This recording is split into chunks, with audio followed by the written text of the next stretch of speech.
I'm 35, a former NSA cryptanalyst turned freelance linguistic consultant, and I've spent 12 years breaking codes that protect nations from collapse.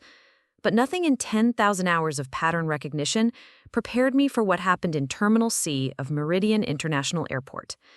It was supposed to be an ordinary red-eye flight, Chicago to Washington, D.C., two siblings heading home for our grandmother's 90th birthday celebration.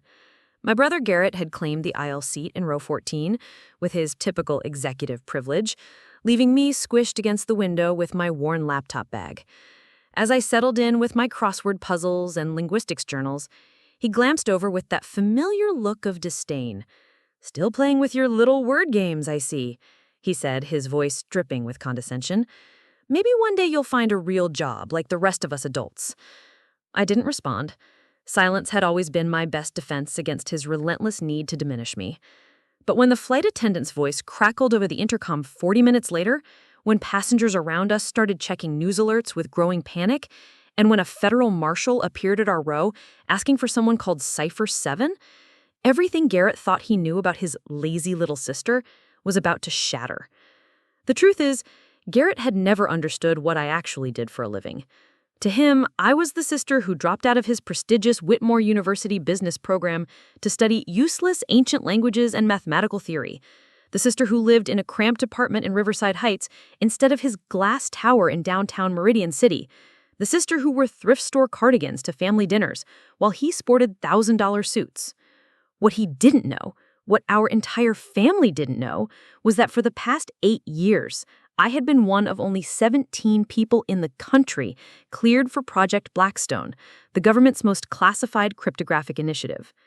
My official cover was simple: freelance translator specializing in historical documents and academic research. I worked from home, took on seemingly random projects, and lived quietly below everyone's radar. Garrett saw someone who didn't have real ambitions, someone who was content with mediocrity. He never noticed that my random translation projects always seemed to coincide with international incidents. He never questioned why I sometimes disappeared for weeks at a time, supposedly at academic conferences, and he certainly never wondered why someone with my education was living so far beneath her means. The reality was that I spent my days breaking enemy communications, decoding terrorist plots, and unraveling espionage networks that threatened national security. My apartment wasn't cramped because I couldn't afford better. It was specifically chosen for its proximity to 3 different secure communication hubs and its clear sightlines to prevent surveillance. My old laptop wasn't a sign of poverty. It was modified with quantum encryption processors that could crack codes the NSA's main computers couldn't touch. Every crossword puzzle I solved, every linguistics journal I read, every word game Garrett mocked was part of maintaining the mental agility that made me invaluable to people he'd never be important enough to meet. But Garrett had always needed someone to look down on, and I had volunteered for that role by staying invisible. When he landed his corner office at Morrison & Associates Financial, he made sure everyone knew his sister was still figuring things out. When he bought his penthouse overlooking Silver Lake Harbor, he'd mention how I was taking my time finding direction. And when colleagues asked about family, he'd describe me as the creative one who never quite found her calling. It was easier to let him believe that than to explain why I couldn't talk about my actual work, why I couldn't attend his networking events, or why I sometimes received phone calls that required me to leave family gatherings with no explanation. The irony was that while Garrett was moving money around spreadsheets and impressing clients with PowerPoint presentations, I was literally protecting the economic systems he worked within. While he was closing deals worth millions, I was preventing attacks that could have collapsed the financial markets entirely. But because my victories were classified and his were celebrated in company newsletters, he assumed I was the failure and he was the success. That assumption had colored every interaction we'd had for years. At family dinners, he'd pat my shoulder and say things like, "Don't worry, Izzy, not everyone can be driven like some of us." When I'd try to contribute to conversations about current events, he'd dismiss my insights with, "Well, you don't really understand how the real world works." And when our grandmother had asked him to help coordinate travel arrangements for her birthday celebration, he'd made it clear that he was handling the important details while I could just show up and enjoy the party. That night, as I sat in the cramped airplane seat, listening to him scroll through his emails and mutter about crucial morning meetings, I had no idea that within hours, his lazy little sister would be the only person standing between a terrorist network and the complete collapse of the American financial system. I didn't know that the crossword puzzle I was solving, a seemingly innocent word game published in that morning's Washington Herald, contained a coded message that would reveal the largest coordinated attack on U.S. infrastructure in decades. All I knew was that Garrett was embarrassed to travel with me, annoyed that he had to sit next to someone he considered beneath his professional status, and confident that his opinion of me would never be challenged. He was scrolling through stock reports and investment analyses, completely absorbed in what he considered real work. Well, I quietly noticed that the crossword puzzle's letter patterns were following a mathematical sequence that shouldn't exist in normal puzzle construction. But I stayed silent, as I always did, letting him assume what he needed to assume about who I was and what I was capable of. I had no way of knowing that in less than an hour, a federal marshal would be standing in our aisle asking for the one person on flight 447 who could decode a message that was about to change everything. And that person wouldn't be the successful financial executive in the expensive suit. It would be his lazy sister, with her worn laptop bag and her pointless word games. My journey into the world of classified cryptanalysis began 15 years ago at the Thornwick Institute for Mathematical Sciences, where I was pursuing what most people assumed was an impractical double major in ancient linguistics and applied mathematics. While my classmates were planning conventional careers in consulting or finance, I was fascinated by the hidden patterns that connected human language to mathematical principles. My senior thesis, Quantum Pattern Recognition in Pre-Columbian Numerical Systems, caught the attention of Professor Elena Vasquez, who had connections I wouldn't understand until years later. What started as academic curiosity became something much more significant when I discovered I had an unusual cognitive gift. I could see mathematical relationships in linguistic patterns that others missed entirely. Where most people saw random letters or meaningless text, I could identify underlying structures, hidden sequences, and deliberate anomalies that revealed coded information. It wasn't just pattern recognition, it was an intuitive understanding of how human minds hide information within seemingly innocent communication. Dr. Vasquez recommended me for a summer internship at what I thought was a private research firm called Meridian Analytics. Only later did I learn that Meridian Analytics was a front operation for the National Security Agency's Advanced Cryptographic Research Division. My internship was actually an 8-week audition for one of the most exclusive positions in American intelligence.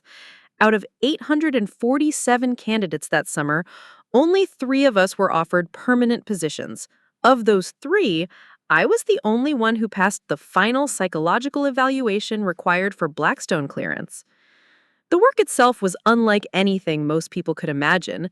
My official NSA designation was Senior Cryptolinguistic Analyst, but my actual responsibilities went far beyond traditional code breaking. I specialized in what we called ambient intelligence extraction, finding hidden messages in everyday communications that appeared completely innocent to casual observation. While other analysts worked on obvious encrypted transmissions, I hunted for secrets hidden in newspaper articles, social media posts, academic papers, and even commercial advertisements. My first major breakthrough came during my second year, when I identified a terrorist funding network that was coordinating attacks through coded references in food blog comments. The seemingly innocent discussions about grandmother's special recipe and Sunday dinner preparations were actually detailed instructions for moving money through cryptocurrency exchanges and planning coordinated strikes on transportation infrastructure. That case, codenamed Operation Breadcrumb, prevented 14 simultaneous attacks across 7 major cities and earned me immediate promotion to the Blackstone Project. Blackstone was the NSA's response to a terrifying realization. Traditional cryptographic methods were becoming obsolete. Enemy organizations had learned to hide in plain sight, using steganography so sophisticated that their communications looked like normal internet traffic, academic research, or commercial data. They needed analysts who could think beyond conventional encryption, who could recognize patterns in the digital noise that surrounded modern life. I became one of only 17 people worldwide with the cognitive profile and security clearance necessary for this work. Over the next 6 years, I developed techniques that became classified methodology used by intelligence agencies across the Five Eyes Alliance. My algorithm for detecting semantic steganography in multilingual documents was implemented in monitoring systems that processed millions of communications daily. I created pattern matching protocols that could identify coordinated disinformation campaigns before they reach critical mass. And I designed early warning systems that detected hostile intelligence operations by analyzing seemingly unrelated changes in communication patterns across different platforms and languages. The scope of threats I handled was staggering. I'd broken Iranian nuclear program communications hidden in Persian poetry forums. I'd exposed Chinese economic espionage networks operating through academic conference abstracts. I'd unraveled Russian disinformation campaigns embedded in environmental activism websites. Each case required not just technical skill, but cultural understanding, linguistic intuition, and the ability to think like someone trying to hide information from people exactly like me. My work saved lives on a scale most people couldn't comprehend, but it also required absolute secrecy. I couldn't tell anyone about the terrorist attacks that never happened because I'd intercepted the planning communications. I couldn't explain why certain international incidents that seemed spontaneous were actually carefully orchestrated operations I'd helped prevent. And I certainly couldn't describe the constant pressure of knowing that missing a single hidden message could result in thousands of deaths and international catastrophe. The isolation was the hardest part. My NSA colleagues understood the work, but operational security meant we rarely socialize outside of secure facilities. My family saw someone who worked from home doing translation projects, not someone who regularly briefed cabinet-level officials on threats to national security.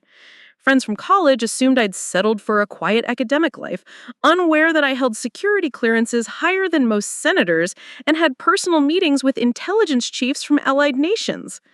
To maintain my cover, I actually did take on legitimate freelance translation work, enough to justify my lifestyle and explain my schedule flexibility. I translated historical documents for museums, worked on archaeological research papers, and occasionally helped professors with ancient language interpretation. This cover work wasn't just camouflage. It kept my linguistic skills sharp and provided natural explanations for my irregular hours and frequent research trips that were actually classified operations. The financial aspects of my double life were carefully managed by NSA security specialists. My official income from freelance translation was modest but sufficient, while my actual government salary was deposited into secure accounts I could only access through specific protocols. This arrangement meant I lived well below my actual means, which paradoxically made my cover more believable. A brilliant cryptanalyst driving a luxury car would attract attention. A struggling freelance translator with a 10-year-old Honda fit perfectly into the academic world I pretended to inhabit. By the time Flight 447 took off from Meridian International Airport, I had spent 8 years developing an expertise that perhaps 50 people worldwide could fully understand. I had prevented more terrorist attacks than most intelligence officers would see in entire careers. I had decoded messages that revealed state-level espionage operations and exposed threats to critical infrastructure that could have crippled the American economy. I had briefed presidents, advised military leaders, and worked directly with the CIA, FBI, and allied intelligence services on matters of the highest national importance. But to my brother Garrett, sitting beside me in his expensive suit and scrolling through quarterly profit reports, I was still just his underachieving little sister who never found her direction in life. He had no idea that while he was impressing clients with financial projections, I was literally protecting the stability of the systems that made his entire industry possible. He couldn't know that my pointless word games represented cognitive abilities that made me one of the most valuable intelligence assets in the Western world. Garrett's systematic campaign to diminish me hadn't happened overnight. It was a carefully orchestrated effort that began the moment I chose my own path instead of following his blueprint for my life. The pattern started during my sophomore year at Thornwick when I announced I was switching from pre-law to my double major in ancient linguistics and applied mathematics. He was a senior then, already accepted to Meridian Law School and fully convinced that our family's future success depended on both of us entering prestigious professional fields. "You're throwing away your potential," he'd told me over winter break, his voice carrying that particular tone of disappointed authority he'd perfected. "Dad worked 2 jobs to get us into Thornwick, and you're going to waste it studying dead languages and theoretical math that nobody cares about?" When I tried to explain my fascination with pattern recognition and linguistic structures, he'd cut me off with a dismissive wave. "That's not a career, Isabel. That's a hobby. You need to think about your future, about building something real." The undermining intensified when I graduated summa cum laude and he realized that my worthless degree had actually opened doors he couldn't access. The summer I started my internship at Meridian Analytics, Garrett was struggling through his first year as a junior associate at Morrison & Associates, working 100-hour weeks and competing with dozens of other young lawyers for advancement. When family members asked about our careers at gatherings, he'd developed a script. "Garrett's doing incredibly well at one of the city's top law firms, and Isabel is, well, she's still exploring her options," our mother would say proudly. What made his campaign particularly insidious was how he'd positioned himself as the concerned older brother who was genuinely worried about my lack of real-world understanding. At family dinners, he'd steer conversations toward practical topics, real estate markets, investment strategies, professional networking, areas where my cover story of freelance translation work made me appear naive and disconnected. "Isabel doesn't really understand how business works," he'd say with a patronizing smile. "She's more of the academic type, which is fine, but it doesn't prepare you for real professional challenges." The most damaging part of his strategy was how he'd co-opted our extended family into reinforcing his narrative. He'd have long, serious conversations with our parents about his concerns for my future. "I'm worried about her," he'd confide to our Aunt Miranda during holiday visits. "She's brilliant, but she doesn't seem to understand that intelligence alone won't pay the bills. She needs guidance, real-world experience." He'd volunteered to help me with my career, offering to arrange informational interviews at his firm or introduce me to people who could help me find direction. These offers weren't genuine attempts to help. They were strategic moves designed to reinforce the power dynamic he was creating. When I politely declined his networking opportunities, he'd use my refusal as evidence of my impracticality. "I've tried to help her," he'd say to people, "but she's not interested in real career opportunities. She prefers to stay in her comfort zone with her books and word puzzles." The fact that I couldn't explain why I didn't need his help, that I already had a career more significant than anything he could imagine, only made his narrative more convincing.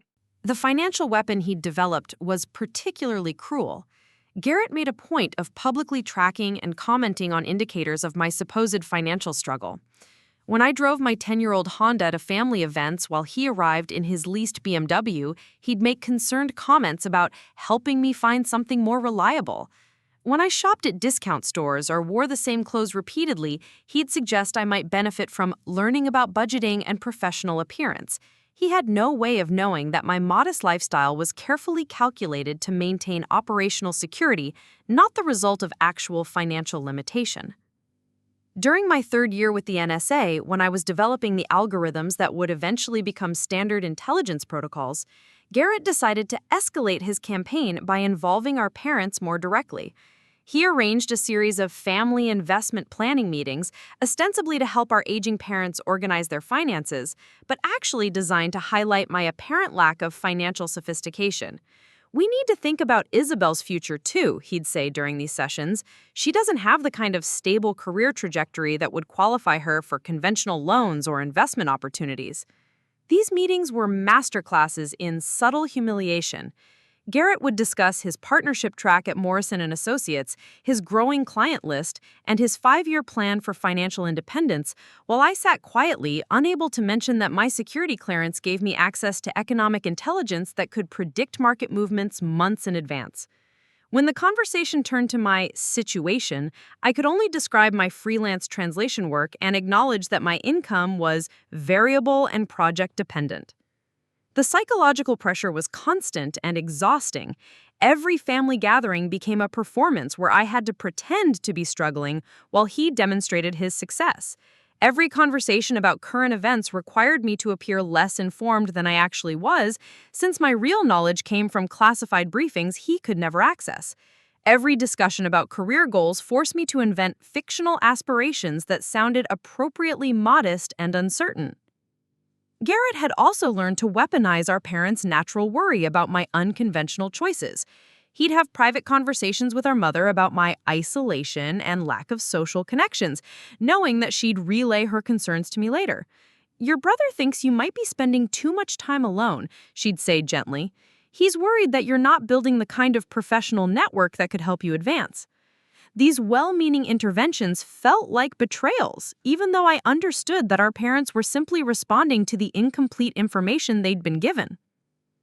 The most sophisticated aspect of his undermining was how he'd use my own character against me. He knew I was naturally introverted, analytically minded, and uncomfortable with self-promotion. He'd create social situations where these qualities appeared to be weaknesses rather than strengths. At his firm's holiday parties or professional networking events he'd occasionally invite me to, he'd introduce me in ways that immediately positioned me as someone who needed help. "This is my sister Isabel. She's really smart, but hasn't quite figured out how to translate that into career success yet." By the time I boarded Flight 447, Garrett had spent nearly 8 years constructing a narrative about me that even I sometimes struggled to resist. The constant message that I was intelligent but impractical, educated but naive, capable but directionless, had created a cognitive dissonance that was genuinely destabilizing. There were moments when I'd look at his professional success, the corner office, the expensive suits, the confident presentations to important clients, and wonder if he was right about my choices. The isolation required by my security clearance made it impossible to counter his narrative with evidence of my actual achievements. I couldn't mention the terrorist plots I'd helped prevent, the international crises I'd helped resolve, or the recognition I'd received from intelligence officials whose names would be familiar to anyone who followed national security issues. Instead, I had to sit quietly while he explained to everyone why my life was a cautionary tale about the dangers of pursuing impractical academic interests. What Garrett didn't understand, what he couldn't understand, was that his campaign of diminishment was actually providing me with perfect operational cover. His insistence that I was naive and disconnected from real-world concerns made it easier for me to move through the world without attracting the kind of attention that could compromise my work. His narrative about my lack of practical experience helped explain why I sometimes seemed to know less about certain topics than my education would suggest, or why I occasionally had to leave conversations when my secure phone rang. As the plane reached cruising altitude and Garrett settled into his familiar routine of treating me like an embarrassing obligation he had to tolerate, neither of us could have predicted that within hours, everything he thought he knew about intelligence, capability, and real-world importance was about to be completely destroyed by the discovery of a message hidden in plain sight, a message that only his lazy, impractical sister possessed the skills to decode. The trip to Washington, D.C. for our grandmother's 90th birthday had become much more than a family celebration. It was Garrett's carefully orchestrated opportunity to demonstrate, once and for all, that he was the successful grandchild while I remained the family disappointment. Our grandmother, Eleanor Conklin, had always been the family matriarch whose approval meant everything to both of us, and Garrett had spent months positioning this milestone birthday as his moment to solidify his status as the obvious successor in terms of achievement and reliability. Grandmother Eleanor wasn't just any elderly relative celebrating a birthday. She was Eleanor Conklin, the former ambassador to Switzerland, who had spent 40 years in diplomatic service before retiring to her estate in Potomac Heights. Her connections to Washington's political and business elite were legendary, and her opinion carried weight in circles that could make or break careers. More importantly, she controlled a family trust worth $12 million that would eventually be distributed among her grandchildren, with the allocations heavily influenced by her assessment of each person's character, capability, and contribution to society. Garrett had been systematically building his case for months. Every phone call to grandmother Eleanor included updates about his latest professional victories, the major clients he'd landed, the complex cases he'd won, the partnership track he was pursuing at Morrison and Associates. He'd arranged for her to receive copies of legal journals that featured his commentary on corporate law. And he'd made sure she knew about the charitable board he'd joined and the young professionals organization he was leading. Each conversation reinforced the narrative that he was not only professionally successful, but also socially responsible and intellectually sophisticated. Meanwhile, he'd been subtly managing the information she received about me. He never said anything directly critical. That would have been too obvious and potentially backfired. Instead, he'd express concern about my lack of clear direction and worry about my isolation from professional opportunities. When she'd ask about my work, he'd describe my freelance translation projects in terms that made them sound like charitable activities rather than legitimate career pursuits.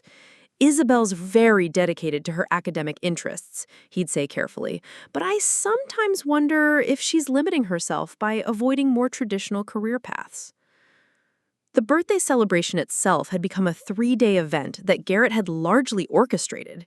He'd arranged for the party to be held at the prestigious Meridian Club, where several of grandmother Eleanor's most influential friends were members. He'd coordinated with a guest list that included 2 federal judges, a former Secretary of Commerce, and 3 sitting members of Congress, people who would naturally be impressed by his legal career and professional connections. The entire weekend was designed to showcase his ability to navigate elite social and professional circles while subtly highlighting my apparent inability to do the same. What made the situation particularly high stakes was timing. Grandmother Eleanor had recently updated her will, and while the specific details weren't public knowledge, family rumors suggested that she was planning to establish different levels of trust access based on her assessment of each grandchild's readiness for significant responsibility. Garrett had been dropping hints for months that he was prepared to take on greater family leadership roles, including potential management of some family business interests and coordination of charitable giving. The implication was clear. He saw himself as the natural heir to grandmother Eleanor's legacy of public service and social influence. The financial implications were staggering, but the social and professional consequences were potentially even more significant. Grandmother Eleanor's endorsement could open doors throughout Washington's elite circles. Her disapproval could close them permanently. Garrett understood this leverage and had spent the better part of a year ensuring that when she made her final assessments about family dynamics, the contrast between his apparent success and my apparent limitations would be unmistakable. For this particular trip, Garrett had arranged our flights, hotel accommodations, and transportation with characteristic attention to detail. Detail that happened to emphasize the difference in our apparent financial circumstances. He'd booked himself a first-class seat while purchasing my ticket in economy, explaining to our parents that it was more practical given our different budget situations. He'd reserved a suite at the Carlisle Hotel for himself while booking me a standard room at a modest business hotel 15 minutes away. Every arrangement reinforced the narrative that he was someone who belonged in elite circles, while I was someone who needed to be accommodated as a charity case. The professional stakes were equally complex. Garrett had invited several of his most important clients and colleagues to various events during the birthday weekend, turning grandmother Eleanor's celebration into an extended networking opportunity. He'd specifically mentioned to our parents and several family members that he was hoping to use the weekend to announce his engagement to Victoria Sterling, the daughter of a prominent federal judge who was also expected to attend the festivities. The engagement announcement would reinforce his image as someone building the kind of strategic personal and professional alliances that led to significant success. In contrast, I would be attending alone, with no significant other to introduce and no professional achievements I could publicly discuss. My inability to talk about my actual work meant that conversations about career and accomplishment would inevitably highlight the apparent gap between Garrett's trajectory and my own. Every social interaction would be an opportunity for him to demonstrate his sophistication and connections, while I appeared to be trailing behind, uncertain about my direction and dependent on family support. The psychological battlefield Garrett had created was particularly sophisticated because it operated on multiple levels simultaneously. On the surface, he was the devoted grandson organizing a beautiful celebration for a beloved family matriarch. Underneath, he was conducting a comprehensive campaign to position himself as the family's next-generation leader, while relegating me to the role of well-meaning but ultimately disappointing relative. The beauty of his strategy was that it would appear to work regardless of my behavior during the weekend. If I tried to assert myself, I'd seem appropriate and attention-seeking. If I stayed quiet, I'd confirm his narrative about my lack of presence and leadership capability. What made the situation even more precarious was that Grandmother Eleanor had specifically requested that both Garrett and I sit with her during the main birthday dinner, where she planned to give a speech about family legacy and the importance of each generation contributing to society in meaningful ways. Garrett had been preparing for this moment for months, ready to discuss his legal career, his community involvement, and his plans for expanded public service. I would be sitting beside them, unable to mention that my actual contributions to society included preventing terrorist attacks and protecting national security interests that affected millions of people. The flight to Washington was supposed to be the final phase of Garrett's preparation, a few hours of quiet travel time where he could review his notes, practice his talking points, and mentally prepare for what he clearly saw as his coronation as the family's most successful member. He'd packed his leather portfolio with documentation of his professional achievements, printed copies of favorable client testimonials, and even a preliminary draft of the speech he hoped to give in response to whatever recognition Grandmother Eleanor might offer. As we settled into our seats on Flight 447, with Garrett immediately pulling out his materials and beginning his final review, neither of us could have imagined that the weekend's carefully planned dynamics were about to be completely overturned by events that would reveal not just who we really were, but what we were actually capable of when everything we thought we understood about power, influence, and importance was stripped away by a crisis that demanded real expertise rather than polished presentations. My response to Garrett's systematic campaign wasn't emotional retaliation or dramatic confrontation. It was methodical documentation conducted with the same precision I applied to intelligence analysis. From the moment I realized what he was doing, I began treating our family dynamics as an operational challenge that required careful observation, pattern recognition, and evidence collection. Every slight, every manipulation, every strategic move he made was recorded in a secure digital journal I maintained using encryption protocols that would have impressed my NSA colleagues. The documentation process began during my 4th year with the agency, when I finally understood that Garrett's behavior wasn't just typical sibling rivalry, but a sustained psychological operation designed to undermine my credibility and social standing. I started by retroactively reconstructing his tactics, using memory palace techniques I'd learned during intelligence training to recover specific conversations, incidents, and patterns from previous years. Each entry was time-stamped, cross-referenced, and categorized according to the type of manipulation being employed. My training in behavioral analysis made me particularly effective at recognizing the subtle techniques Garrett was using. His method of introducing me at social events, for example, followed a consistent pattern designed to frame every subsequent interaction. He would begin with praise that sounded supportive, but actually established limitations. My sister Isabel is incredibly intelligent. She has degrees in mathematics and linguistics. Then he would add context that suggested those achievements were somehow impractical. She's really passionate about her academic work, though she's still figuring out how to apply it professionally. Finally, he would position himself as the concerned advisor. I keep encouraging her to consider more traditional career paths, but she's very independent. I documented dozens of these interaction patterns, noting how the phrasing remained consistent even as the specific content varied depending on the audience. With legal professionals, he emphasized my lack of real-world experience. With business contacts, he highlighted my theoretical knowledge versus his practical expertise. With family friends, he expressed concern about my isolation and uncertainty about direction. Each variation was calculated to make the listener see me as someone who needed guidance rather than someone whose expertise might be valuable. The financial manipulation required particularly careful tracking. Garrett's comments about my budget constraints and modest lifestyle were always delivered in contexts where they appeared to be considerate observations rather than deliberate humiliation. At family restaurants, he would offer to pick up the check with elaborate displays of generosity that emphasized the apparent income disparity between us. When discussing vacation plans or major purchases, he would suggest budget-friendly alternatives for me while describing his own expensive choices as necessary professional investments. I maintained detailed records of these financial performances, including photographs and receipts that documented the reality behind his narrative. My actual financial situation was far more complex than either he or our family understood. My NSA salary was substantial, but operational security required that most of it be deposited into accounts that couldn't be accessed through normal banking channels. The modest checking account I used for daily expenses and family interactions contained only the income from my freelance translation work, creating the appearance of financial limitation that Garrett exploited so effectively.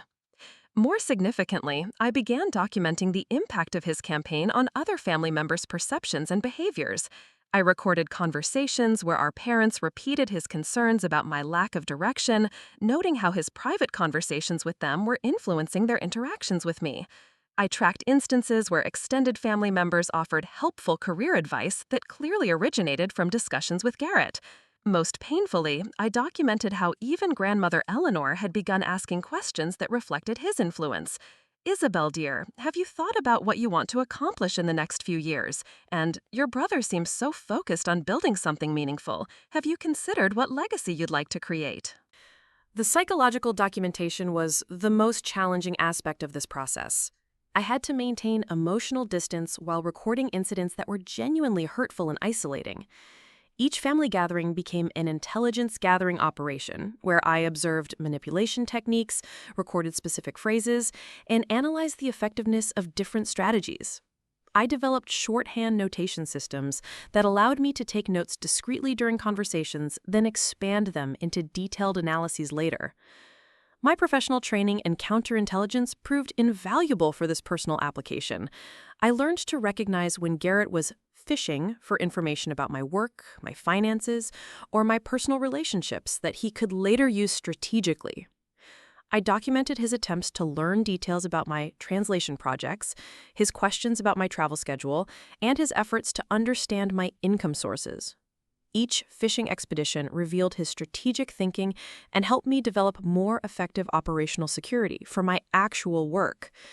The documentation also revealed patterns I hadn't initially recognized. Garrett's undermining intensified around significant family events, professional milestones, or moments when I received any positive attention. When our cousin graduated from medical school, Garrett made sure to highlight how different people find success in different ways, while emphasizing my more unconventional path. When I received a thank you note from a museum director for translation work I'd done, he managed to redirect the conversation toward the challenges of freelance work and the importance of building stable client relationships. Perhaps most importantly, I began documenting what I called strategic timing, instances where Garrett's actions seemed designed to maximize damage during crucial moments. His most pointed comments about my career always seemed to occur when grandmother Eleanor was present. His offers of help with job searching invariably came up during family dinners when other relatives could witness my polite refusals. His expressions of concern about my financial situation were timed to coincide with discussions about family gifts, vacation planning, or other contexts where money was already a topic of conversation.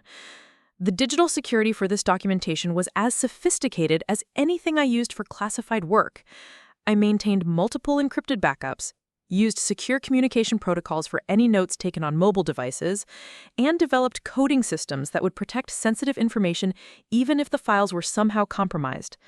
The irony wasn't lost on me that I was applying national security protocols to document my brother's psychological warfare against me. As months passed, the documentation became a source of strength rather than just evidence collection. Seeing the patterns laid out objectively helped me understand that Garrett's behavior wasn't a reflection of my actual failings, but rather a systematic campaign designed to maintain his position of superiority within our family structure.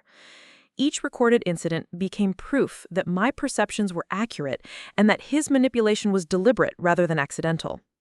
By the time we boarded Flight 447, my secure files contained over 3 years of detailed documentation covering hundreds of incidents, conversations, and strategic manipulations. I had patterns of behavior that would have impressed any intelligence analyst, evidence of coordinated campaigns that spanned multiple family relationships, and proof of systematic attempts to undermine my credibility and social standing. What I didn't know was that within hours, all of this careful documentation would become irrelevant compared to a single moment when the world would see exactly who Isabel Conklin really was and what she was actually capable of accomplishing, when everything she'd been hiding was finally revealed under the most dramatic circumstances imaginable. The 3 days leading up to our departure had been particularly brutal in terms of Garrett's final psychological preparations. He seemed to understand instinctively that this trip represented his best opportunity to permanently establish the family hierarchy he'd been constructing, and his behavior during those final days showed a level of calculated cruelty that surpassed anything I had previously documented. It was as if he'd decided that mere superiority wasn't enough. He needed to achieve complete dominance before we reached Washington. On Tuesday evening, just 72 hours before our flight, Garrett called me under the pretense of coordinating travel details. The conversation started innocuously enough, with discussions of flight times and luggage restrictions, but quickly evolved into what I recognized as a sophisticated attempt to destabilize my confidence before the weekend's events. "I've been thinking about the dinner at the Meridian Club," he said, his tone carefully modulated to sound helpful rather than threatening. "There's going to be some pretty influential people there, and I want to make sure you're prepared for the kind of conversations that might come up." What followed was a masterclass in subtle intimidation disguised as brotherly concern. He began listing the attendees he had helped grandmother Eleanor invite: federal judge Patricia Hawthorne, former Commerce Secretary Richard Brennan, Congresswoman Diana Marchetti, and then helpfully provided background information about their interests and accomplishments. Each description was delivered in a way that emphasized how impressive these people were, while simultaneously highlighting how little I would have in common with them. Judge Hawthorne is particularly interested in international trade law and economic policy, he explained. She's argued cases before the Supreme Court involving currency manipulation and sanctions enforcement. I'm sure she'd find your translation work interesting, though obviously the scale is quite different. The phrase, "obviously the scale is quite different," was vintage Garrett, a casual dismissal wrapped in apparent acknowledgement. He continued this pattern for 20 minutes, describing each VIP attendee in terms that made my freelance academic work sound increasingly trivial by comparison. The conversation's climax came when he began discussing the specific topics he planned to address during what he called informal networking opportunities. He'd prepared talking points about recent developments in corporate law, international compliance issues, and regulatory changes affecting multinational corporations. He said, "I know you don't really follow business news, but these are the kinds of subjects that come up naturally when you're talking with people at this level. You might want to scan some recent headlines so you don't feel completely lost." Wednesday brought an even more sophisticated psychological attack.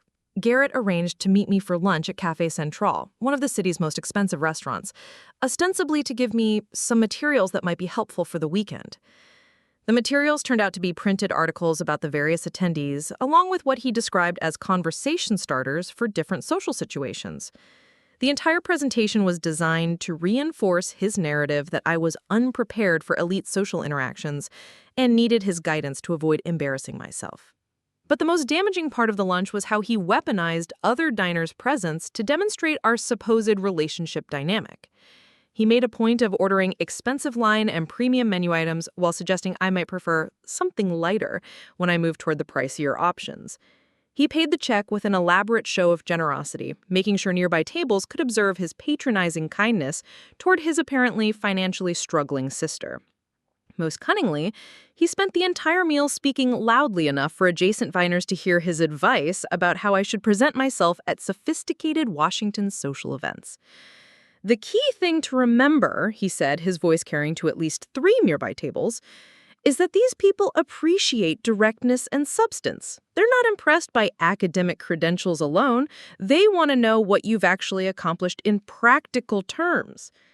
He delivered this guidance with the authoritative tone of someone sharing hard-won wisdom with someone who clearly needed it. The performance was so convincing that our server began treating me with a kind of gentle sympathy, usually reserved for embarrassing relatives being tolerated at important occasions. Thursday's psychological assault was the most personal and therefore the most destructive. Garrett called me that evening to discuss logistics, but spent most of the conversation systematically undermining my confidence about my appearance, social skills, and general preparedness for the weekend's events. He began by mentioning that Victoria Sterling, his presumed fiancée, would be wearing a stunning designer dress to the main dinner, then asked what I was planning to wear with a kind of false casualness that suggested he already knew my options were inadequate. When I mentioned the black cocktail dress I had planned to wear, a perfectly appropriate choice for the occasion, he paused just long enough to create doubt before responding with carefully modulated concern. "That's a classic choice," he said, emphasizing the word classic in a way that made it sound synonymous with dated. "I'm sure it'll be fine, though you might want to consider something a bit more contemporary. I could ask Victoria for recommendations if you'd like. She has excellent taste and knows exactly what works in these kinds of settings." The offer to have his glamorous girlfriend help me choose appropriate clothing was particularly cruel because it positioned him as generously trying to save me from social embarrassment while simultaneously reinforcing every insecurity I might have about fitting in among Washington's elite circles. When I politely declined his help, he responded with the kind of resigned acceptance that suggested I was making a mistake, but he had done everything he could to prevent it. The conversation concluded with what he presented as final friendly advice about managing expectations for the weekend. "I know you're excited about spending time with grandmother Eleanor," he said, his voice suggesting he was about to deliver difficult but necessary truth. "Just remember that she's at a stage in her life where she's thinking a lot about legacy and family accomplishments. She's going to be surrounded by people who've achieved significant things in their careers in public service. You shouldn't feel pressure to try to compete with that. Just be yourself and focus on being supportive." The phrase, "just be yourself and focus on being supportive," was perhaps the most psychologically sophisticated attack he'd ever launched. It sounded like encouragement, while actually defining my role as passive and secondary. It suggested that attempting to assert myself or demonstrate capability would be inappropriate and probably unsuccessful. Most insidiously, it framed my expected subordinate role as a choice I was making, rather than a limitation being imposed on me. Friday morning, just hours before our departure, Garrett sent a text message that served as his final psychological preparation for the weekend ahead.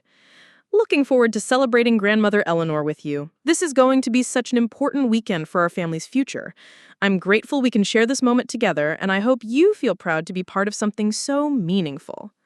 The message was masterfully constructed to sound inclusive and affectionate, while actually reinforcing the power dynamic he'd spent years establishing.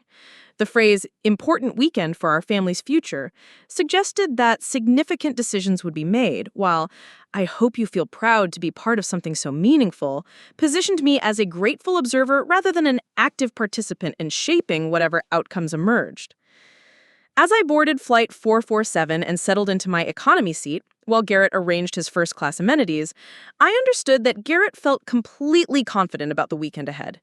His months of preparation had been thorough and sophisticated. His narrative about our respective capabilities and contributions was firmly established among all relevant family members. His strategic positioning for conversations with influential attendees was comprehensive and well-rehearsed.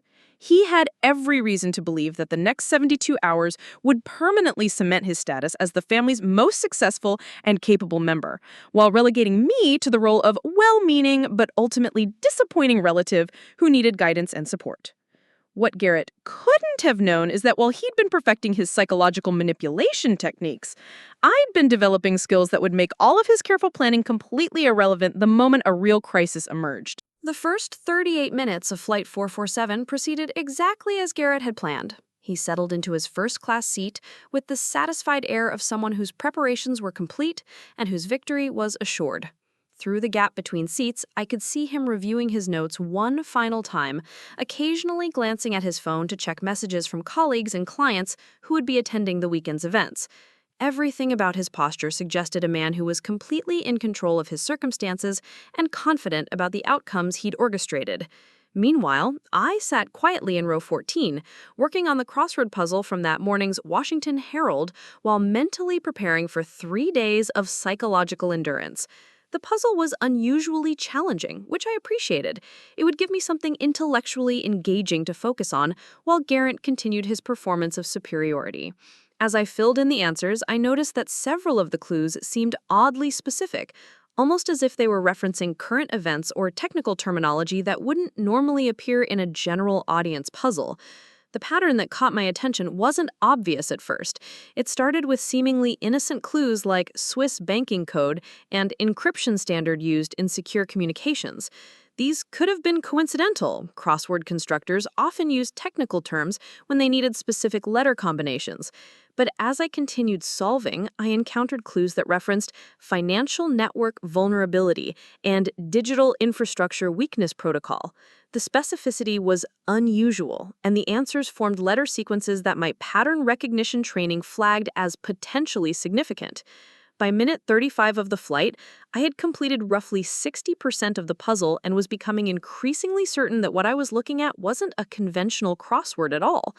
The mathematical relationships between the answer lengths, the unusual frequency of technical terminology, and the subtle patterns emerging from the completed sections all suggested something much more sophisticated. This wasn't entertainment, it was communication, designed to look like entertainment. I was in the process of testing my hypothesis about the puzzle's hidden structure when the flight attendant's voice crackled over the intercom with an announcement that shattered the peaceful routine of our morning flight. Ladies and gentlemen, we've just received reports of coordinated cyber attacks targeting major financial institutions across the eastern United States. As a precautionary measure, we're being directed to continue to our destination while federal authorities assess the situation. The cabin's atmosphere changed instantly. Passengers began pulling out phones, checking news apps, and whispering urgently to traveling companions. I could hear fragments of worried conversations. My bank's website is down. The stock market trading has been suspended. CNN is reporting that several major institutions have lost access to their primary systems. The scope and coordination of the attacks became clearer with each passing minute as passengers shared information from different news sources. But what made my blood run cold wasn't the reports of cyber attacks themselves. It was the realization that the crossword puzzle I'd been solving contained information that directly related to the crisis unfolding in real time. The Swiss banking code answer matched the routing numbers mentioned in one passenger's phone call to his financial advisor. The encryption standard referenced in the puzzle was the same security protocol that news reports said had been compromised at 3 major banks. This wasn't coincidence, it was intelligence. As more details emerged about the attacks, I began recognizing a pattern that my NSA training had taught me to identify. This wasn't random criminal activity or even sophisticated financial theft. The targets, timing, and methodology all suggested a coordinated assault on American economic infrastructure designed to create maximum systemic damage. The attacks were hitting clearinghouses, transaction processing centers, and backup communication systems simultaneously. Someone was trying to collapse the entire framework that enabled electronic financial transactions. The realization hit me like a physical blow. The crossword puzzle wasn't just related to the attacks. It was the attacker's communication system. Someone had embedded operational details, timing coordinates, and target specifications in a newspaper puzzle that would be distributed to thousands of readers without arousing any suspicion. It was steganography at its most elegant and most dangerous, a way to coordinate a massive attack using a communication channel that would be completely invisible to conventional security monitoring. My hands were trembling slightly as I pulled out my phone and began systematically photographing each section of the puzzle. The patterns that had seemed merely unusual 30 minutes ago now revealed themselves as coordinates, routing codes, and what appeared to be timing sequences for different phases of the attack. The puzzle wasn't just describing the attacks that were already happening, it contained information about attacks that hadn't occurred yet. The sophistication required to embed this level of operational detail in a functioning crossword puzzle was staggering.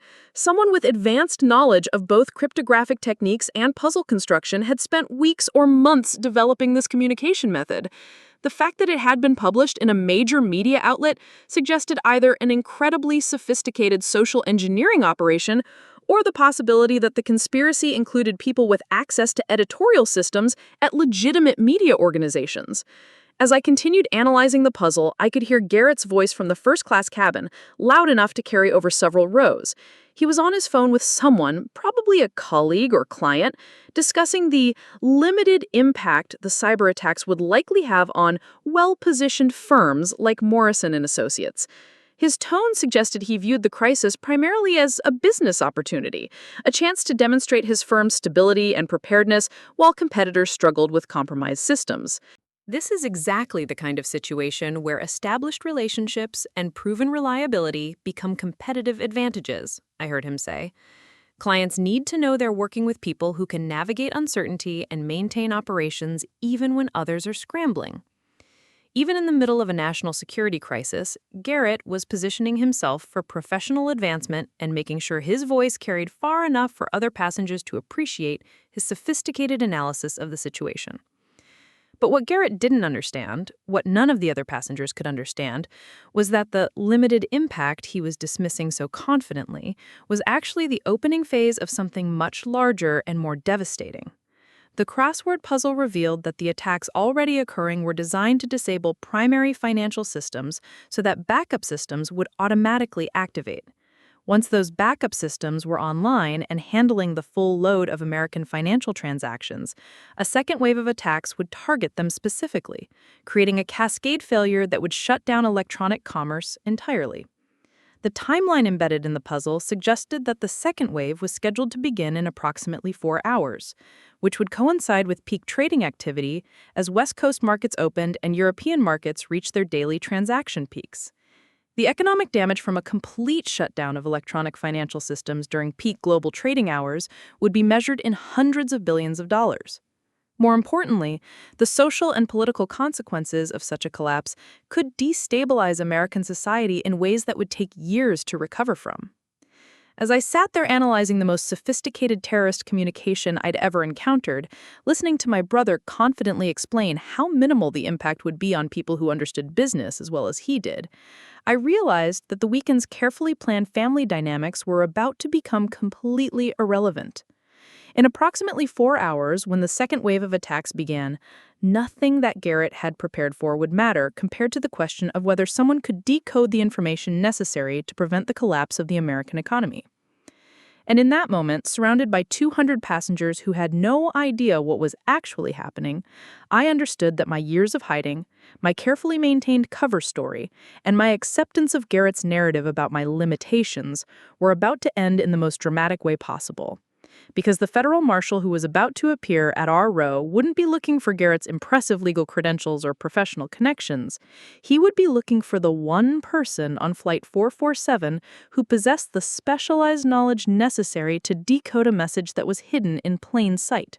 The federal marshal appeared so suddenly and moved with such purpose that several passengers gasped as he strode down the aisle toward our row.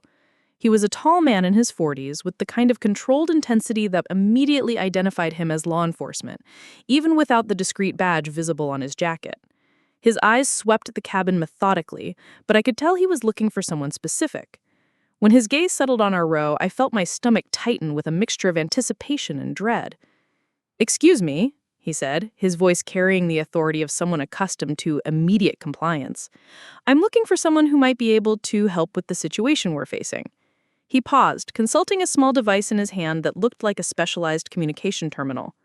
"I need to speak to Cipher 7. The effect of those two words on our immediate area was electric. Garrett's head snapped up from his phone so quickly I thought he might have injured his neck. The businessman in the seat across the aisle stopped mid-conversation with his assistant. Even the flight attendant who had been discreetly monitoring the marshal's progress froze in place.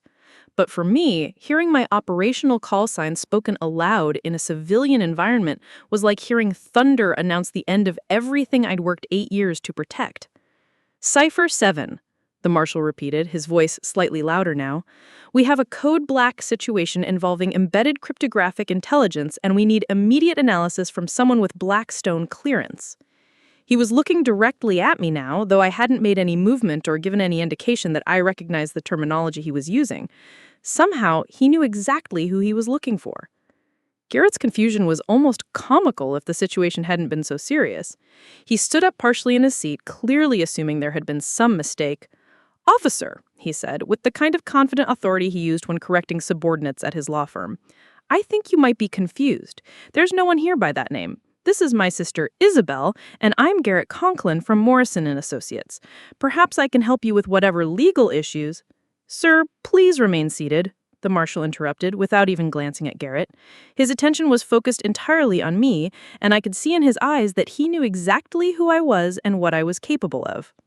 "Ma'am, I need you to confirm your identity for operational security purposes." The moment had arrived that I'd always known might come, but had hoped never would. The moment when my two worlds would collide in front of witnesses who knew me as Isabel, the struggling freelance translator. I could feel Garrett's eyes boring into me, could sense his growing frustration and confusion as the conversation unfolded in ways that made no sense according to his understanding of our respective roles and capabilities. "I'm Isabel Conklin," I said quietly, my voice steady despite the chaos I knew was about to unfold. Cipher 7 was my operational designation during my time with the Advanced Cryptographic Research Division. The financial aspects of my double life were carefully managed by NSA security specialists. My official income from freelance translation was modest but sufficient, while my actual government salary was deposited into secure accounts I could only access through specific protocols. This arrangement meant I lived well below my actual means, which paradoxically made my cover more believable. A brilliant cryptanalyst driving a luxury car would attract attention. A struggling freelance translator with a 10-year-old Honda fit perfectly into the academic world I pretended to inhabit. By the time Flight 447 took off from Meridian International Airport, I had spent 8 years developing an expertise that perhaps 50 people worldwide could fully understand. I had prevented more terrorist attacks than most intelligence officers would see in entire careers.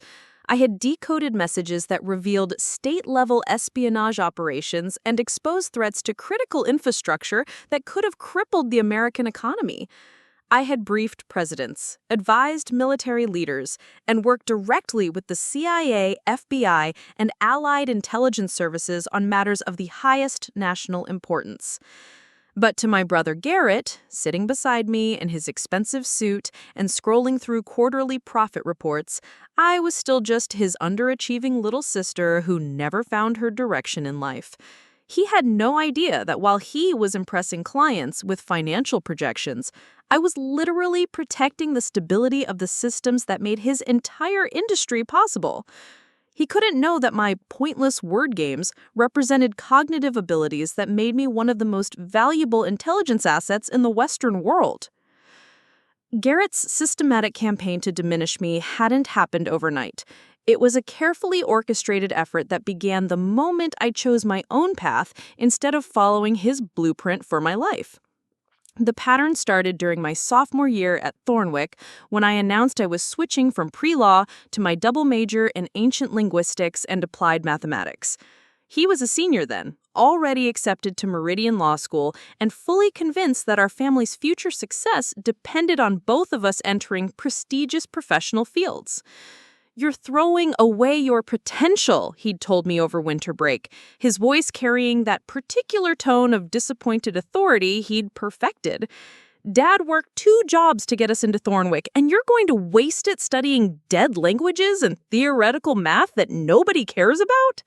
When I tried to explain my fascination with pattern recognition and linguistic structures, he'd cut me off with a dismissive wave. That's not a career, Isabel. That's a hobby. You need to think about your future, about building something real.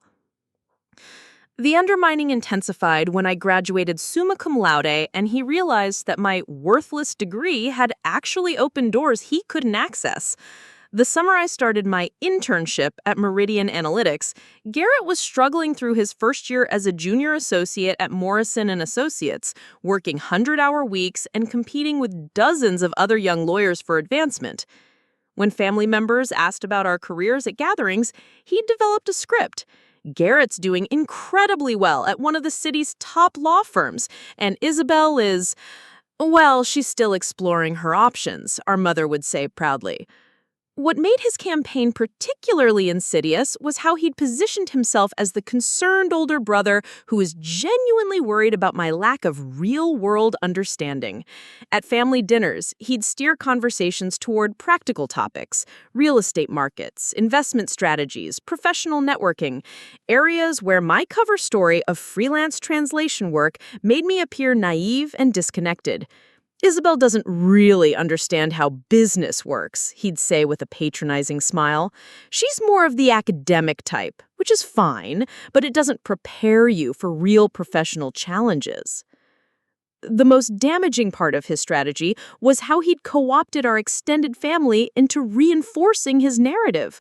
He'd have long, serious conversations with our parents about his concerns for my future. "I'm worried about her," he'd confide to our Aunt Miranda during holiday visits. "She's brilliant, but she doesn't seem to understand that intelligence alone won't pay the bills. She needs guidance, real-world experience." He'd volunteered to help me with my career, offering to arrange informational interviews at his firm or introduce me to people who could help me find direction. These offers weren't genuine attempts to help. They were strategic moves designed to reinforce the power dynamic he was creating. When I politely declined his networking opportunities, he'd use my refusal as evidence of my impracticality. "I've tried to help her," he'd say to people, "but she's not interested in real career opportunities. She prefers to stay in her comfort zone with her books and word puzzles." The fact that I couldn't explain why I didn't need his help, that I already had a career more significant than anything he could imagine, only made his narrative more convincing. The marshal was setting up the secure communication equipment, but I found myself listening to that conversation with a mixture of sadness and vindication. After 8 years of accepting Garrett's narrative about my lack of ambition and real-world relevance, it was surreal to hear him struggling to reconcile his assumptions with the reality that was being revealed to him step by step. Everything he thought he knew about success, importance, and contribution was being challenged by the discovery that his allegedly unsuccessful sister had been quietly engaged in work that protected the fundamental systems his entire professional world depended upon. The makeshift command center in the galley was more sophisticated than I'd expected, with satellite communication equipment, multiple encrypted tablets, and a secure workstation that had been rapidly deployed by what was clearly a highly trained federal response team. The moment I sat down at the primary terminal, years of muscle memory kicked in, and I felt the familiar calm that came with engaging in work I'd been trained to do at the highest levels of government classification. "Director Morrison is standing by on the secure channel," the marshal informed me as he activated the communication system. "We also have representatives from Treasury, FBI Cyber Division, and CISA monitoring this conversation. Everyone understands that you have operational authority for cryptographic analysis."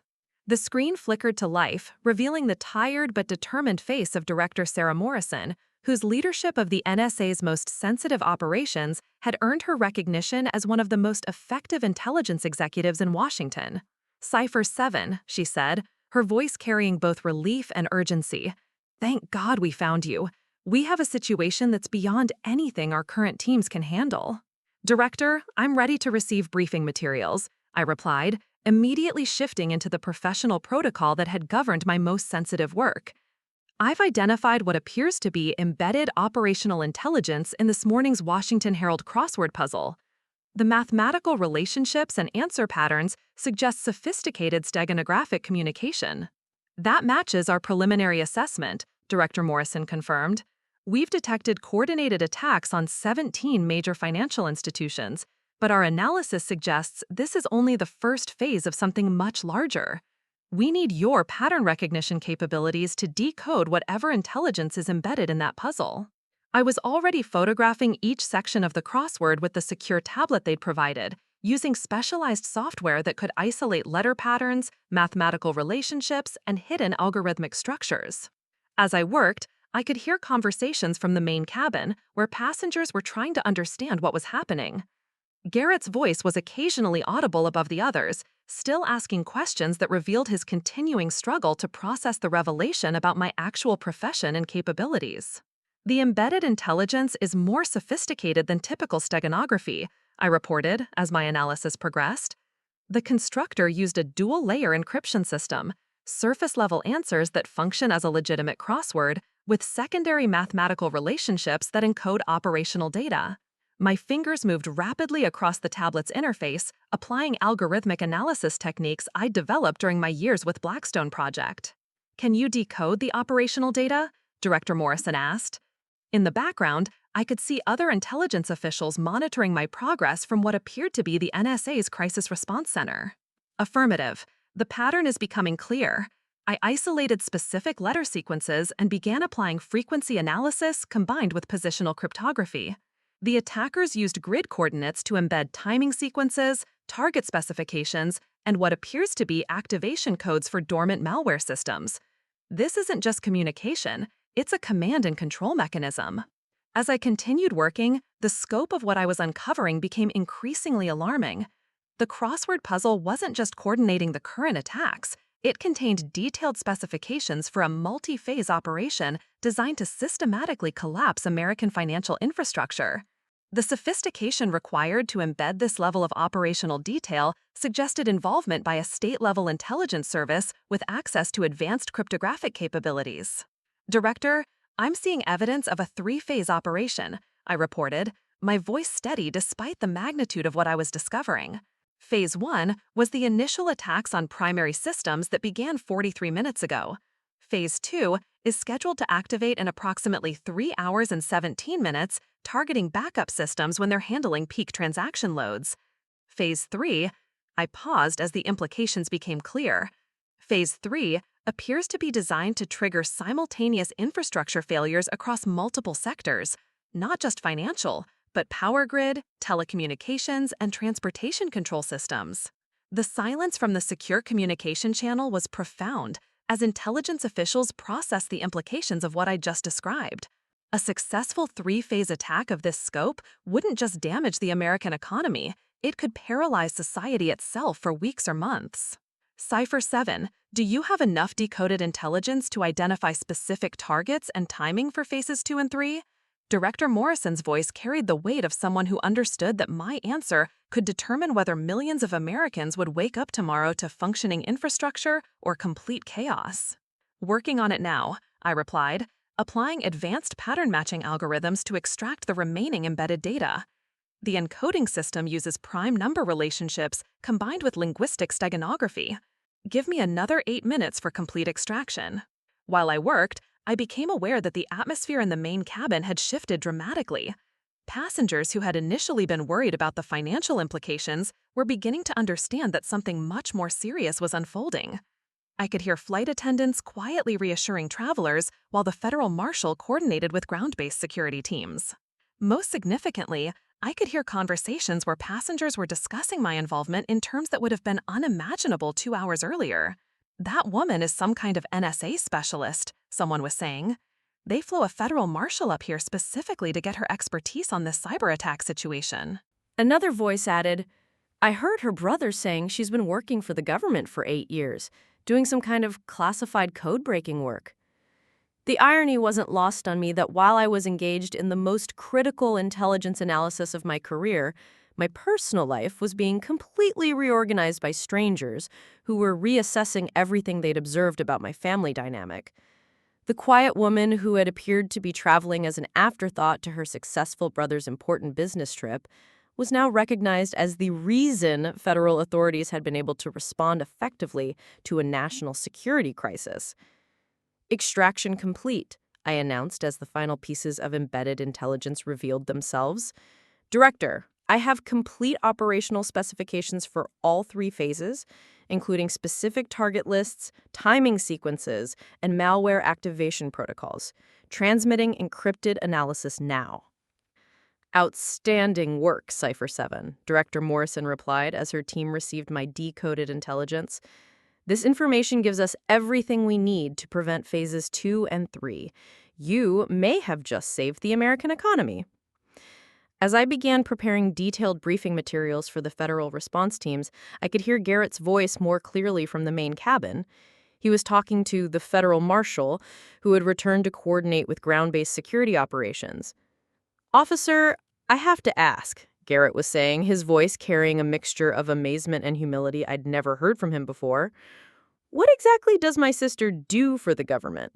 I mean, what's her actual job title? Sir, I can tell you that your sister is one of the most valuable intelligence assets this country has, the marshal replied. The work she just completed in the past 20 minutes would have taken our best teams hours or days to accomplish, if they could have managed it at all.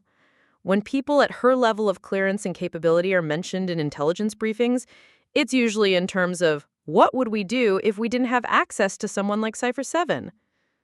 The silence that followed this explanation was profound.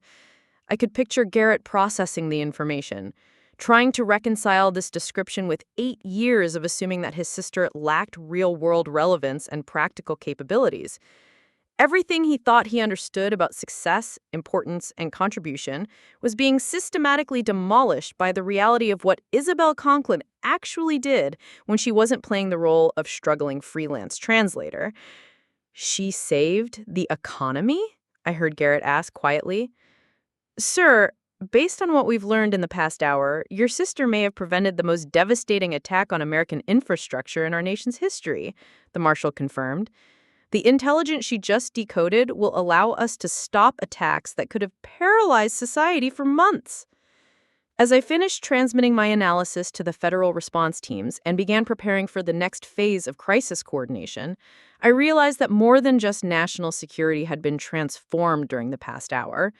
The family dynamics that had governed my relationship with Garrett for nearly a decade had been completely overturned by circumstances that revealed not just who I really was, but what I was actually capable of accomplishing when everything that mattered was at stake. With the initial decoding complete, the real work was just beginning. Director Morrison's voice crackled through the secure channel with new urgency. Cipher 7, we have a problem. The intelligence you extracted shows that Phase 2 activation requires simultaneous countermeasures across 47 different systems. Our field teams are reporting that the attackers have implemented what appears to be a dead man switch. If we attempt to shut down any single system without coordinating precisely with all others, it triggers an immediate acceleration to Phase 3. I felt my stomach drop as the implications became clear. The attackers hadn't just planned a sophisticated multi-phase assault. They'd anticipated federal response and built in safeguards that would make any conventional countermeasure catastrophically counterproductive. Director, what's the window for coordinated response? 17 minutes, came the reply. If we can't execute simultaneous countermeasures across all 47 systems within that time frame, the dead man switch activates and we lose any possibility of preventing Phase 3. 17 minutes to coordinate a response across systems that would normally require hours of planning and preparation? It was the kind of timeline that would have been impossible for any conventional federal response team, no matter how well-trained or well-equipped. But as I stared at the decoded intelligence spread across multiple screens, I realized that impossible didn't mean unsolvable. It just meant that the solution required capabilities that existed outside normal operational parameters. Director, I'm going to need direct access to the Federal Crisis Response Network. I can't coordinate this through standard channels. The communication delays alone would put us past the deadline. I need to establish direct command links with field teams at all 47 locations simultaneously. Cipher 7, the Crisis Response Network requires presidential authorization for civilian access. That's a 15-minute approval process under emergency protocols. We don't have 15 minutes, I pointed out, pulling up network architecture diagrams that showed the interconnected systems under attack. Director, I have an alternative approach, but it requires using protocols that are above my official clearance level. There was a pause on the secure channel as Director Morrison processed what I was suggesting. The protocols I was referencing were part of a classified emergency response system that existed for scenarios where normal command structures had been compromised or eliminated.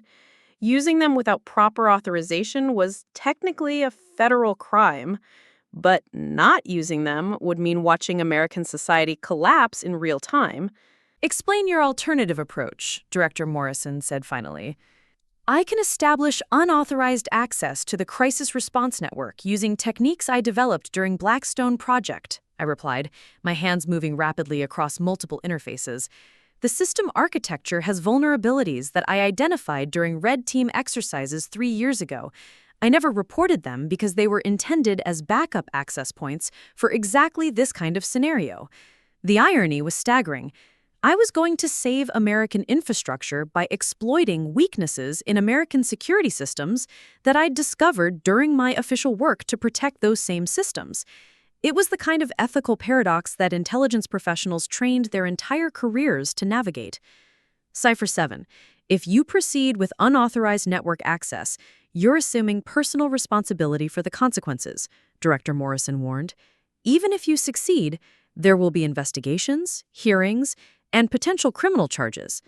Understood, I replied, already beginning the network penetration sequence. But if I don't proceed, there won't be functional infrastructure left to investigate. I paused as the first security barriers fell to my intrusion techniques. Director, I'm establishing connection now.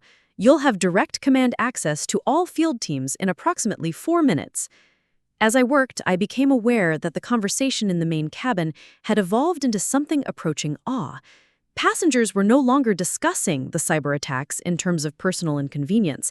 They were beginning to understand that they were witnessing a real-time battle for the survival of American society, with the outcome dependent on the woman from row 14 who had spent the first part of the flight quietly solving word puzzles. "Ma'am, is there anything we can do to help?" the flight attendant asked, appearing beside the makeshift command center with obvious concern. "The passengers are asking if they should be preparing for emergency landing procedures." "No emergency landing necessary," I replied, without looking up from the screens. "But everyone should stay seated and minimize electronic device usage. I'm about to flood the cabin's satellite communication systems with encrypted federal traffic." Behind me, I could hear Garrett's voice from the main cabin, though his tone had completely transformed from the confident professional authority he had displayed earlier. He was talking to other passengers, apparently trying to process what he was witnessing. I had no idea. 8 years I've been telling people that my sister needed to find direction in her life, and she's been doing this? "Sir, from what we're observing, your sister appears to be coordinating a federal emergency response operation. I've been in government contracting for 15 years, and I've never seen anything like this level of real-time crisis management." "Countdown beginning now," I announced to all teams simultaneously. "Execute Phase 2 countermeasures in 10, 9, 8. Each number carried the weight of American infrastructure stability. 4, 3, 2, 1. Execute. For 30 seconds, every screen in the command center showed status updates as 47 separate teams implemented simultaneous countermeasures across the United States. Power grids, financial networks, communication systems, and transportation controls all underwent simultaneous protective shutdown and restart sequences designed to purge malicious code while maintaining essential functionality. This is exactly the kind of situation where established relationships and proven reliability become competitive advantages, I heard him say. Clients need to know they're working with people who can navigate uncertainty and maintain operations even when others are scrambling.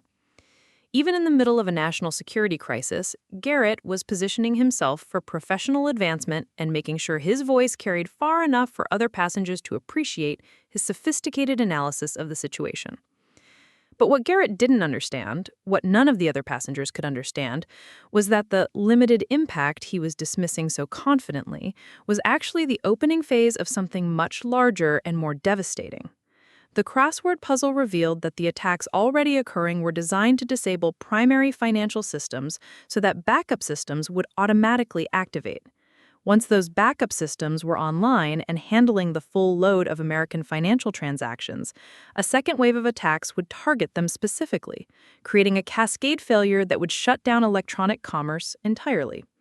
The timeline embedded in the puzzle suggested that the second wave was scheduled to begin in approximately 4 hours, which would coincide with peak trading activity as West Coast markets opened and European markets reached their daily transaction peaks.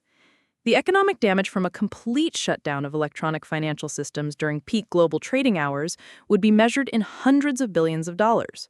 More importantly, the social and political consequences of such a collapse could destabilize American society in ways that would take years to recover from.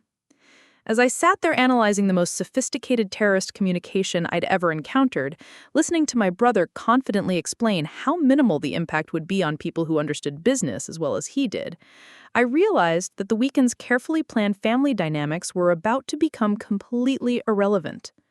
In approximately 4 hours, when the second wave of attacks began, nothing that Garrett had prepared for would matter compared to the question of whether someone could decode the information necessary to prevent the collapse of the American economy. And in that moment, surrounded by 200 passengers who had no idea what was actually happening, I understood that my years of hiding, my carefully maintained cover story, and my acceptance of Garrett's narrative about my limitations were about to end in the most dramatic way possible. Because the federal marshal who was about to appear at our row wouldn't be looking for Garrett's impressive legal credentials or professional connections. He would be looking for the one person on Flight 447 who possessed the specialized knowledge necessary to decode a message that was hidden in plain sight. The federal marshal appeared so suddenly and moved with such purpose that several passengers gasped as he strode down the aisle toward our row. He was a tall man in his 40s with the kind of controlled intensity that immediately identified him as law enforcement, even without the discreet badge visible on his jacket. His eyes swept the cabin methodically, but I could tell he was looking for someone specific. When his gaze settled on our row, I felt my stomach tighten with a mixture of anticipation and dread. "Excuse me," he said, his voice carrying the authority of someone accustomed to immediate compliance. "I'm looking for someone who might be able to help with the situation we're facing." He paused, consulting a small device in his hand that looked like a specialized communication terminal. "I need to speak to Cipher 7. The effect of those two words on our immediate area was electric. Garrett's head snapped up from his phone so quickly I thought he might have injured his neck. The businessman in the seat across the aisle stopped mid-conversation with his assistant. Even the flight attendant who had been discreetly monitoring the marshal's progress froze in place. But for me, hearing my operational call sign spoken aloud in a civilian environment was like hearing thunder announce the end of everything I'd worked 8 years to protect. "Cipher 7, the marshal repeated, his voice slightly louder now. "We have a code black situation involving embedded cryptographic intelligence, and we need immediate analysis from someone with Blackstone clearance." He was looking directly at me now, though I hadn't made any movement or given any indication that I recognized the terminology he was using. Somehow, he knew exactly who he was looking for. Garrett's confusion was almost comical if the situation hadn't been so serious. He stood up partially in his seat, clearly assuming there had been some mistake. "Officer," he said, with the kind of confident authority he used when correcting subordinates at his law firm, "I think you might be confused. There's no one here by that name. This is my sister Isabel, and I'm Garrett Conklin from Morrison & Associates. Perhaps I can help you with whatever legal issues—" "Sir, please remain seated," the marshal interrupted without even glancing at Garrett. His attention was focused entirely on me, and I could see in his eyes that he knew exactly who I was and what I was capable of. "Ma'am, I need you to confirm your identity for operational security purposes." The moment had arrived that I'd always known might come, but had hoped never would. The moment when my two worlds would collide in front of witnesses who knew me as Isabel, the struggling freelance translator. I could feel Garrett's eyes boring into me, could sense his growing frustration and confusion as the conversation unfolded in ways that made no sense according to his understanding of our respective roles and capabilities. "I'm Isabel Conklin," I said quietly, my voice steady despite the chaos I knew was about to unfold. Cipher 7 was my operational designation during my time with the Advanced Cryptographic Research Division. What made this situation particularly devastating for Garrett was that his role at Morrison and Associates hadn't been peripheral. He'd been directly involved in many of the international transactions that had funded the conspiracy. His expertise in corporate law and international compliance had made him a valuable asset for operations that required legitimate legal cover for illegitimate financial activities.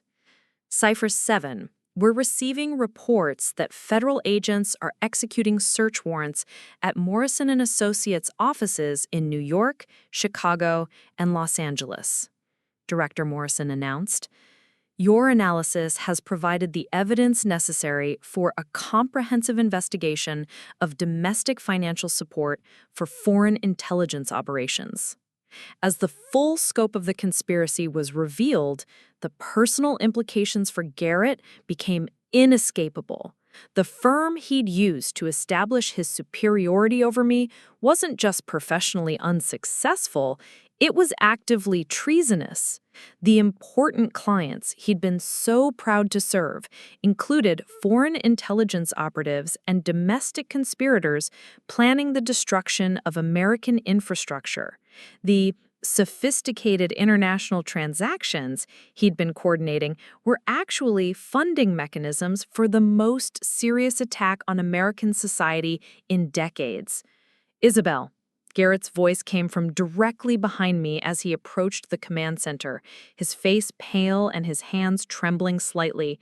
They're saying that Morrison and Associates has been under federal investigation for months, that the firm is connected to foreign intelligence services, that the FBI is arresting partners and executives right now. I turned to look at my brother, seeing him clearly for perhaps the first time in our adult lives. All of his professional confidence, his sense of superiority, his carefully constructed narrative about success and achievement, all of it had been built on a foundation that wasn't just false, but actively hostile to everything we'd been raised to believe in. Garrett, did you know? Were you aware of any unusual client relationships or irregular financial activities? No, I thought, he stammered, clearly struggling to process the implications of what was being revealed. Some of the international transactions seemed complex, but Mr. Morrison said they were just sophisticated compliance requirements for high-net-worth clients. I never questioned the legitimacy of the work. Sir, we're going to need to debrief you when we land, the federal marshal informed Garrett with professional courtesy that carried an undertone of serious legal implications. Your knowledge of Morrison and Associates operations could be valuable for understanding the full scope of this conspiracy. The transformation in how other passengers perceived our family dynamic was remarkable. Earlier in the flight, Garrett was the obvious success story, the well-dressed professional with important business to conduct and sophisticated clients to serve.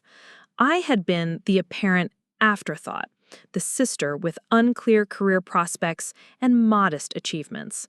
Now, as federal investigations unfolded in real time based on my analysis, Garrett was potentially an unwitting accomplice to treason, while I was the intelligence specialist whose work had exposed and prevented the most serious domestic attack on American infrastructure in history. Ma'am, we're receiving confirmation that Phase 3 has been successfully disabled, Director Morrison announced. The evidence you provided allowed Treasury and FBI teams to freeze the financial networks that would have funded the final wave of attacks. You've prevented a complete collapse of American society.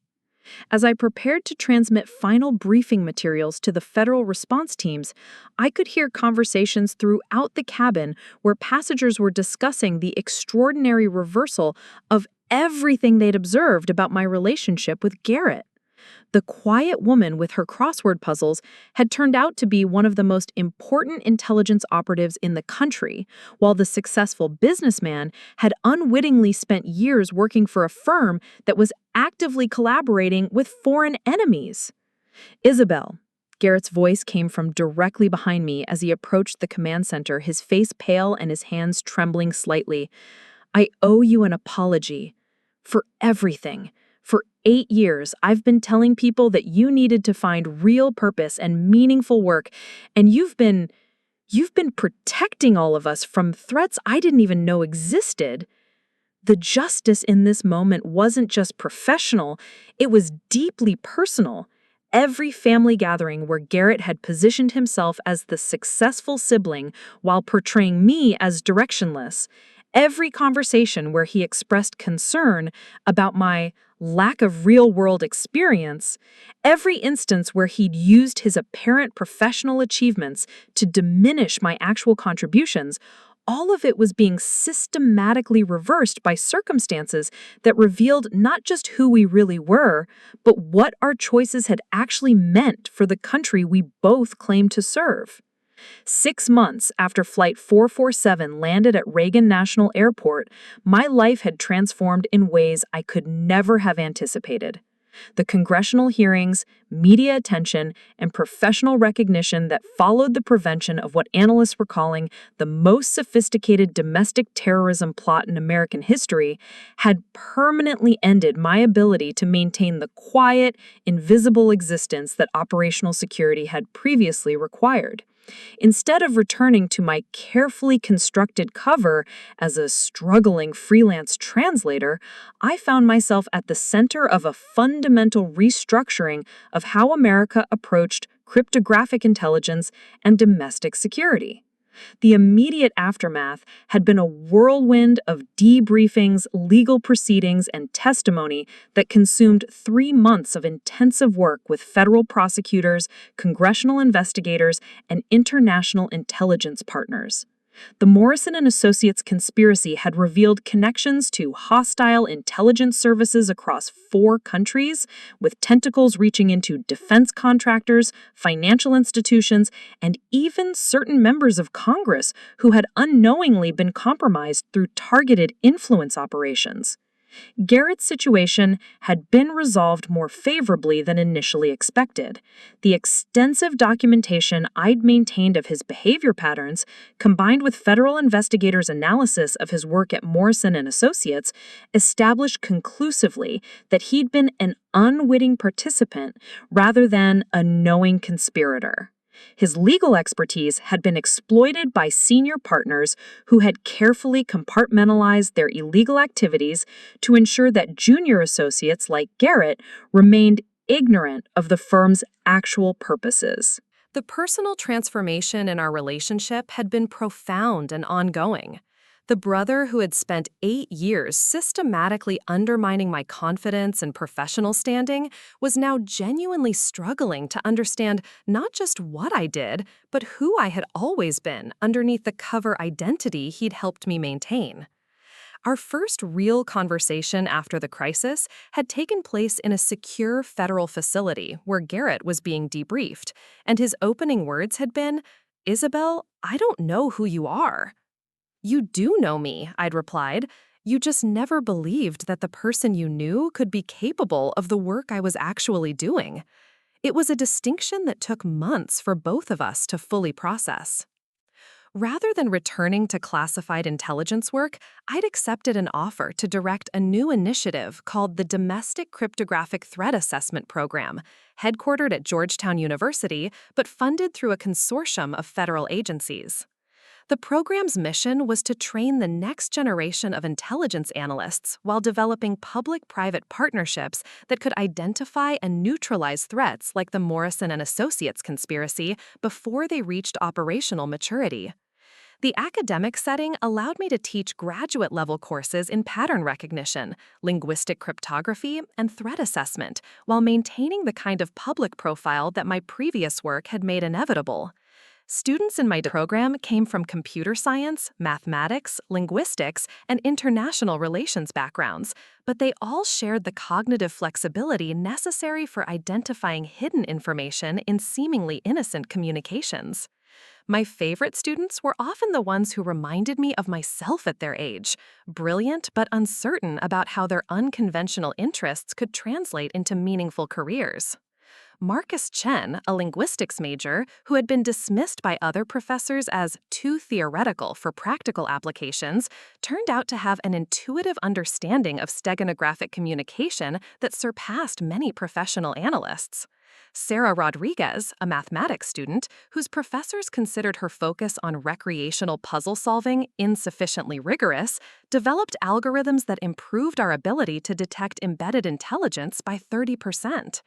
The program's public profile had also created opportunities to address some of the misconceptions about intelligence work that had shaped my own family's understanding of my career. I'd been invited to speak at conferences, contribute to policy discussions, and participate in public education initiatives that helped civilians understand the scope and importance of modern cryptographic threats. One of my most meaningful speaking engagements had been at Thornwick Institute, my alma mater, where I'd addressed a combined audience of current students and alumni. Garrett had attended that lecture, sitting in the back row, while I explained how pattern recognition skills developed through seemingly impractical academic pursuits could become essential tools for protecting national security.